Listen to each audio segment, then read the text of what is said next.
again, everyone. Brian here from TouringPlans.com. This is the 5th installment in our Planning Basics series. And it was originally going to be the last one, but due to several requests I got, I will also be doing a Disney dining plan / dining reservations at Walt Disney World video that will be coming out later this week. Linked below are the first 4 videos in this series, but this one is all about FastPass Plus. I have made 3 different videos about how to actually physically make FastPass Plus reservations. All of those are linked below this video. This is more information on what it is. If you already understand what FastPass is, go ahead and just click on the first one of those and start going through those on how to actually make FastPass. The rest of this will be kind of descriptive about what it is and some basic strategy for use. All right, so what is it? It is a ride reservation system. So rather than wait in the full standby line, you can wait in the much shorter FastPass line. FastPass Plus is all electronic and for the most part all done in advance. Get to more on the day of stuff a little bit later. So before you make FastPass Plus reservations, you need to have tickets. My last video was all about tickets. That step needs to be done first. Let me shrink myself here and we will look at the Disney World site. What you need here on the Disney World site is all in right here, My Disney Experience. And if you go here to My Plans, or honestly even My Magic Bands and Cards, you will be able to see any tickets linked to your account. Not going to bother clicking it. I don't have any tickets linked to my account or plans right now. Even my annual pass has expired and I won't be going for a few months, so I didn't bother renewing it. But that right there is where you would see if they are linked. If you do not see them there and you have already purchased tickets, you need to call Disney and get that straightened out before you can make FastPass Plus selections. It will not let you make FastPass Plus selections unless you have a ticket. If you also have a hotel reservation, it will also show up in My Plans. I don't, so it won't. But that can also be important. Okay, back to Big Me.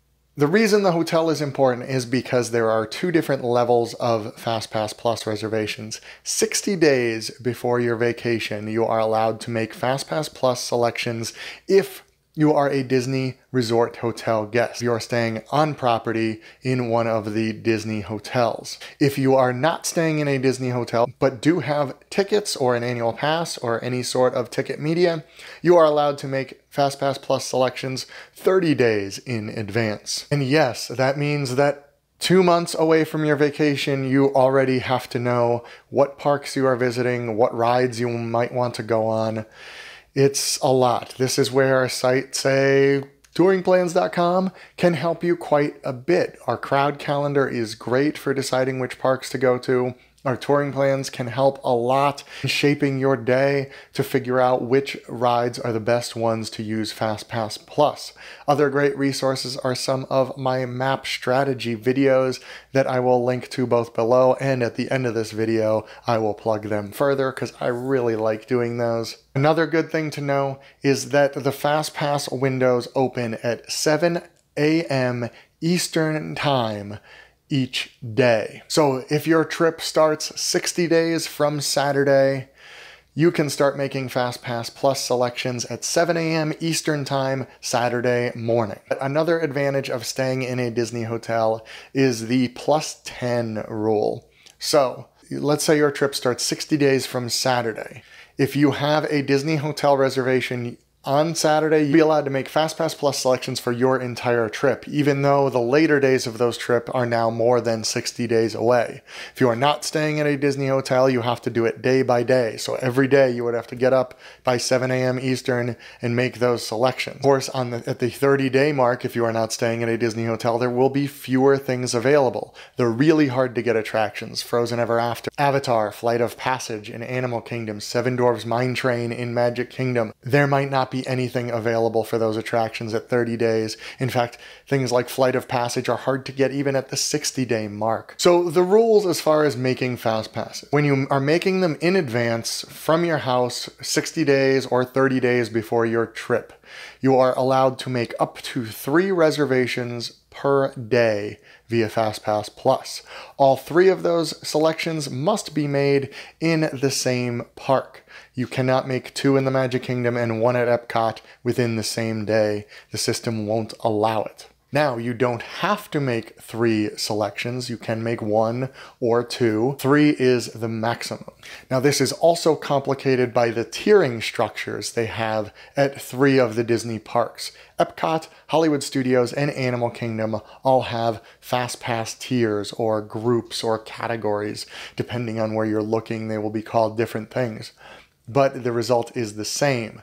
What it means is the top tier attractions, you are only allowed to pick 1 FastPass per day for those attractions in advance. We're talking all in advance. I will get to what happens when you're in the parks in just a minute. For example, in Epcot, the top tier attractions are Soarin', Test Track, Frozen Ever After, and a few others, but those are the 3 main ones. You can only pick 1 of those 3 attractions in advance. The other 2 FastPasses must come from everything else, things like Spaceship Earth and Journey into Imagination and The Seas with Nemo and Friends. You can see some of the issue here. The ones you want, obviously, are the ones they are limiting. So say you get that Frozen Ever After FastPass, which is the hardest of the 3 to get. Now you have to choose 2 between Spaceship Earth and Journey into Imagination or Seas with Nemo and Friends, which on less busy days will not really have much of a line anyway. Those are situations where maybe you would only select 2 in advance.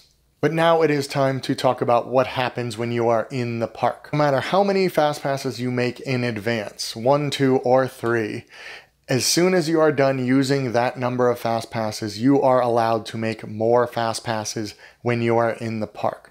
So let's use our Epcot example and say we made FastPasses for Frozen Ever After, Spaceship Earth, and Journey into Imagination in that order. As soon as we are done with that 3rd FastPass, Journey into Imagination, you can go onto the Disney World mobile app and make another FastPass, and now all those rules are dropped. You can make that extra FastPass in a different park. You can make it for another top tier attraction. You can get that Soarin' FastPass if it is available.